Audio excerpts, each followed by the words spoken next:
With all due respect to all the receivers in the Big Ten, in my opinion, David Bell's the best. In the direction of Bell, adjusted, he makes the catch! He is the most competitive young man that has ever stepped foot on this field for me. Going up and making the grab is David Bell! He attacks the football with an energy unknown to mankind.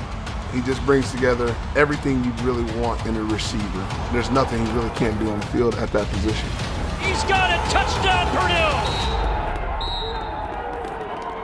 I'm from the far east side of Indianapolis, Indiana. There's a lot of pride over there. It's kind of like a small community. I can walk up and down the street and I guarantee you someone's my cousin. The whole far east side motivates this kid. They are trying to represent where they're from.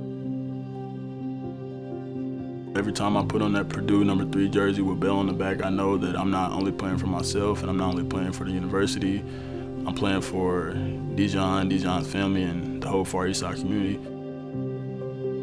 Dijon wore number 3. Dijon played with pride every time he hit the field. His peers, they respected him, they looked up to him. Dijon played safety, nickel, corner, he did it all. Wherever we needed him to be at, he was there and he made it happen. When Dijon was a junior, David came on the field as a freshman playing varsity. So that connection with him and Dijon was very strong because David was a very, very, very successful player. I was a top 5 receiver in the state and he was a top 5 DB, so it was definitely a respect level, but also a friendship level too. He lived right up the street from me, so he would pick me up occasionally to go to class. He was not only a big brother to me, but a big brother to a lot of those guys. Dijon just dominated. How he carried himself on the field, how he attacked every play, and he always wanted to bring other people up, not talk them down. I wanted to try to carry myself like him as far as a leadership standpoint because of how contagious he was with helping people out. Dijon was an upbeat person, positive, very energetic. Like, that's literally why I try to be like super energetic on the field, try to make sure that, you know, everyone around me is smiles and good vibes, good energy, because that's what he was. Dijon makes a presence wherever he goes. His smile would light up a room. One of my jobs at the school is I serve as the school's collegiate eligibility advisor. So we help student athletes obtain full eligibility so they can compete right away in college. When all this happened, Dijon was 3 weeks out from heading to summer training camp at Southern Illinois. –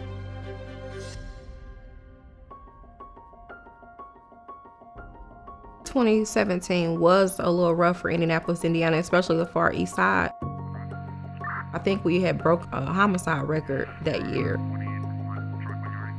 The date was May the 5th. I got a call around 12 a.m. I get on the phone and I hear my sister screaming and hollering in my ear, and I'm like, what's going on? And she says that something happened to Dijon. Anderson was one of 3 teens shot that night. Police say the teens were trying to buy shoes when somebody opened fire. All I remember is praying to God and asking God not to take my baby from me. I get to the hospital and I get to the back in the emergency room and my son is laying there talking to me. I spoke to him and we told each other we loved each other, still not knowing that my son was shot in the back of his head. And so when I'm walking back out, I look back at him and I say, Dijon, I love you. And he's like, I love you too. And those were our actual last words because they put him in an induced coma.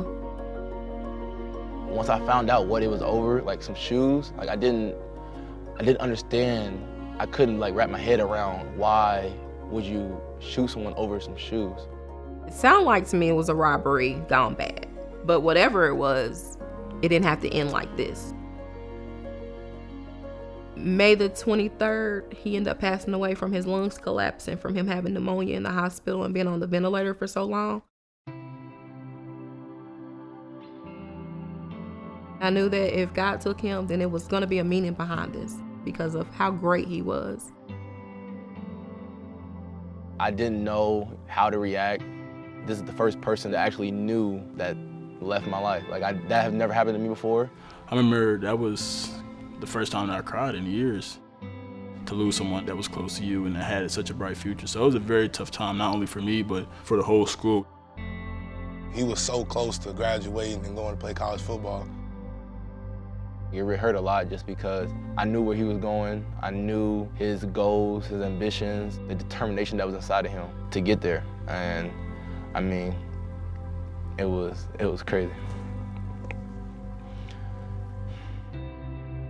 The number 3 is not just a number in Indiana, it means something.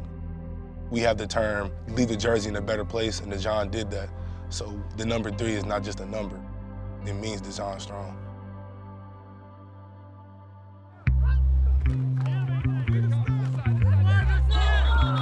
I have a football organization, D3 Jaguars.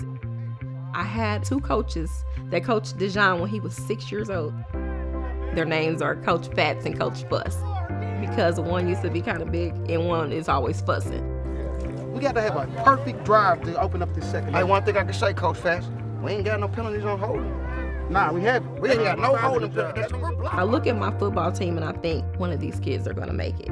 And started off because of Dijon and the D3 Jaguars. We're about saving these kids' lives, having them doing something positive. Hey, way to go, man! We haven't won a game, but I'll tell you one thing about those kids. They are strong. They remind me of my son. On our bye week, I went back home to Indy to watch Miss Fraser's football team play up at Warren Central. Hey, go Jags! I'm so proud of you. Did you take a break? I'm excited that he's coming down to be a part of our last game and to show these kids where you can be. That's an inspiration just to see someone like them and say, wow, you know, I can be a David Bell or I can be a Dijon Anderson. It was just good being able to see her after, almost a year and a half, and with everything that happened with COVID. So seeing that she's doing well and seeing that she's healthy and seeing that her league is doing good, it's kind of a proud moment. Ball game over.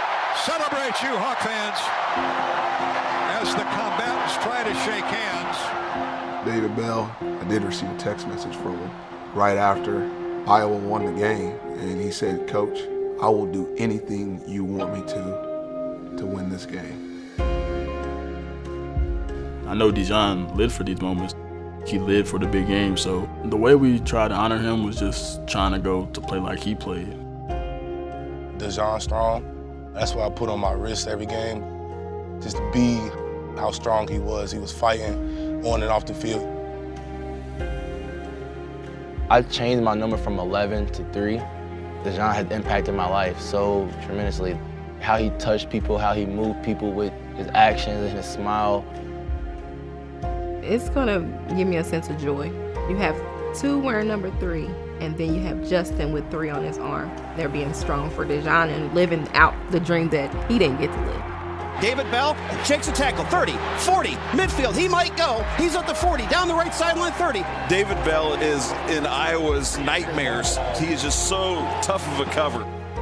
That's his 5th catch, and that also puts David over 100 yards receiving for the day.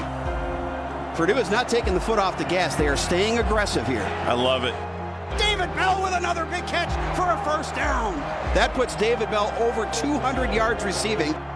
O'Connell throws to the end zone. He's got a man out there. It's caught. It's a touchdown. David Bell with another reception, and the Boilermakers are blowing it open. Purdue comes into Iowa City and stuns the second-ranked Hawkeyes. 24-7 the final score.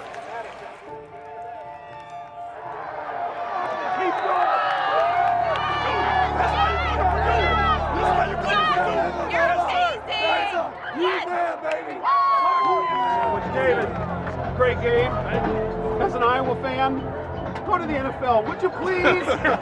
Please? I gotta see.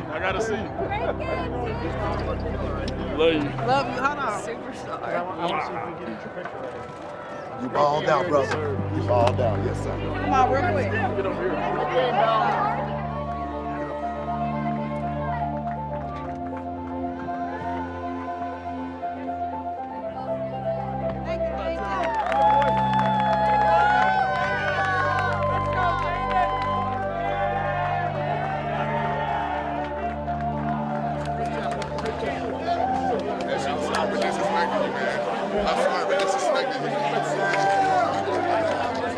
I told him he the best, man. Kyle.